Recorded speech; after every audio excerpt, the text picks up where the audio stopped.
Greetings. I'm the Computer King, the supervillain of streaming. And this is my second stream of the night. The stream where I talk about National Novel Writing Month. And how it applies to what I'm doing, how I'm doing. Well, hello Kimber over on Periscope.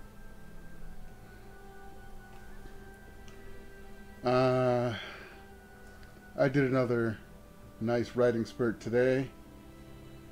I'm up to 5,231 words, which is 3,000 words plus for today.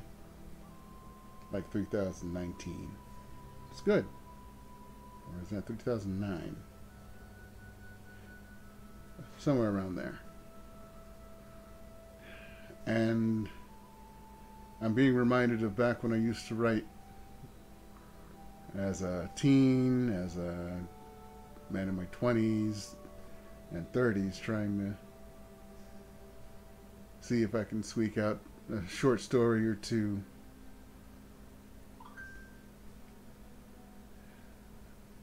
And I forgot that sometimes your characters get away from you. I mean, you have a plan, you have an idea of what's going to happen, who's going to meet, and whether certain people are going to interact. That's not always the case. In the process of writing, something will happen in your head and you'll start getting it down on paper. Or, in my case, into the keyboard. And things will change. I mean, two of the main characters... Actually, originally one of them was supposed to be one of the main characters, the other one was supposed to be minor, and I was going to forget about him. But I think he's going to become more major now. Which means I need to think about him a bit more, flesh him out in my mind. And on paper. Actually, some of that writing helped define a couple of things about him. It's good, as far as I'm concerned. The writing may not be the best right now. It's been a while since I've actually tried to write a story. But I don't know how much punching up it'll need other than first me going over it and fixing all the typos. All the typos. I made all the typos, by the way. Every single one of them. And I think, I'm not sure whether it's going to be my chapter 2 or not. It introduced a new character. That is, it's going to be the main character. Just as the first one introduced someone that's also going to be a main character. And the minor character that is becoming a major character. Does that sound confusing to you? It can be confusing. But when you come across something in your head that you want to get down and work on, really, you have to go with it. Follow it. See where it takes you. At least, I think you should. It's how you get words on paper. That's how you get things put down. They're not all absolutely solid. You can always edit and change and add and remove things later. But if a couple of your characters decide, oh, we should meet this way, and your brain says, maybe I should write that. Write it. Just write it. It's it'll get it off your head, and then you can move on to other parts of your novel, which may change due to the unexpected turn it took.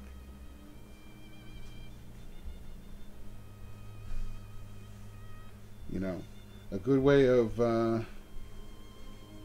figuring out your main character. I haven't done it in a long time, and didn't do it this time because there's too many main characters. Okay, it's not too many, but is go through a personality quiz and answer as if you were them.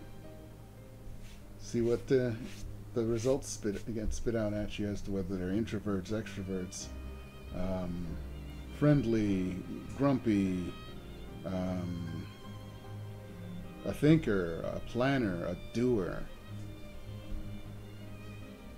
All those things can be figured out if you base your answers on what you know about the character. Get into their mindset. I'm going to have to do that maybe tomorrow. But for tonight, it's just this short stream, and then I'm going to go sleep for many, many hours if my body lets me. It wakes me up sometimes, and that's annoying. Annoying and sad.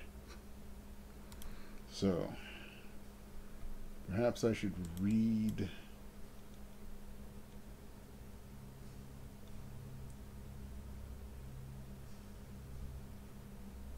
Yeah, I'll read you the first chapter from this next segment that I've been writing. And there you have it, ladies and gentlemen, at the beginning of a renewed relationship between this New York City Police Department and the Afflicted Rights Movement's program has finally blossomed from the trust that was broken during the tragic... and cuts off there. Next line, next paragraph. Francesca DiCarlo finished getting dressed as she half listened to the news on the television before grabbing the remote and shutting it off. She inspected herself in the mirror, feeling satisfied that she looked every bit as professional as a licensed doctor. She was about to go downstairs from her spacious apartment to the adjoining storefront that served as her chiropractic office when an annoying buzz alerted her that someone was at her back door. She walked down the narrow staircase and peered out the peephole before opening the door. And yes, one of my characters has this name. To Billy Badass, leaning against the door frame. Behind the screen mesh of his mask, his voice sounded tired. "Hey, Doc, got a little problem." He gestured down to his right sneaker, which had a narrow hole in it and was streaked with blood in several directions trailing out of the hole. It's the first two paragraphs of this section that I wrote. It's pretty good, I think. And if you started rolling your eyes when I mentioned the guy's name was Billy Badass, I mean, it's a superhero, what do you expect? They always come up with names like that. It's a superhero from New York. Probably were 6 guys named Billy Badass and they had to fight each other for it.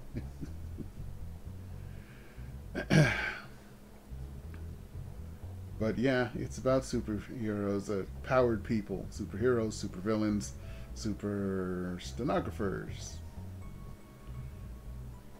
people with abilities beyond the norm, at least some of them, and sometimes only very slightly, but who also have a downfall, a problem, a illness, a deformity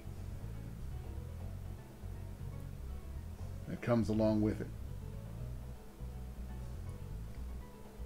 Something slightly genetic, or perhaps a result of a chemical imbalance, or